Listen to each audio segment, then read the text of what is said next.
हाल ही में भारत में आग लगने की कई खतरनाक घटनाएं सामने आई हैं जो कुछ गंभीर सवाल खड़े करती हैं। जैसे कि तमिलनाडु की एक पटाखा फैक्ट्री में लगी आग जो एक बहुत बड़ी त्रासदी साबित हुई। उधर राजस्थान में एक बड़े उद्घाटन से ठीक पहले एक रिफाइनरी में भी भीषण आग लग गई। और तो और देश की राजधानी दिल्ली में एक जूते की फैक्ट्री भी पूरी तरह जल गई। तो क्या ये सब सिर्फ एक इत्तेफाक है या इसके पीछे कोई बड़ी वजह काम कर रही है?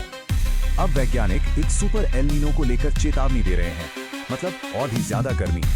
देखिए, ऐसा पहली बार नहीं हो रहा है। करीब एक सदी पहले भी कुछ ऐसा ही हुआ था और नतीजे बहुत विनाशकारी थे। सोचिए, वो घटना इतनी भयानक थी कि दुनिया की 4% आबादी खत्म हो गई थी। तो सवाल ये है कि आखिर ये एल नीनो है क्या?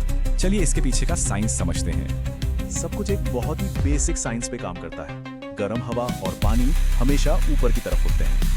अब देखिए, प्रशांत महासागर की धाराएं दो तरह से काम करती हैं और दोनों का असर एकदम उल्टा होता है। आमतौर पर गर्म पानी ऑस्ट्रेलिया की तरफ जाता है और वहां खूब बारिश होती है, लेकिन हर कुछ सालों में ये पूरा सिस्टम पलट जाता है। गर्म पानी अचानक अपनी दिशा बदल लेता है। पानी के बहाव में हुए इसी बदलाव को एल नीनो कहते हैं। पर सवाल ये है कि हजारों मील दूर प्रशांत महासागर की कोई घटना भारत में सूखा कैसे ला सकती है?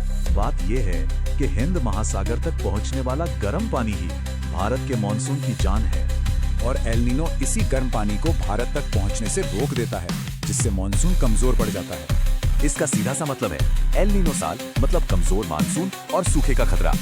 और इसका असर अब साफ दिख रहा है। दुनिया की 20 सबसे गर्म जगहों में से 19 भारत में है। ये भयानक गर्मी हमारे पानी के स्रोतों पर भी असर डाल रही है। हमारी नदियां सूख रही हैं। तो जब जबरदस्त गर्मी और कम बारिश एक साथ मिल जाएं, तो खतरनाक हालात पैदा होते हैं। तो इस लू से बचने के लिए क्या करना चाहिए? चलिए कुछ जरूरी बातें जान लेते हैं। और उतना ही जरूरी है ये जानना कि क्या चीजें बिल्कुल नहीं करनी।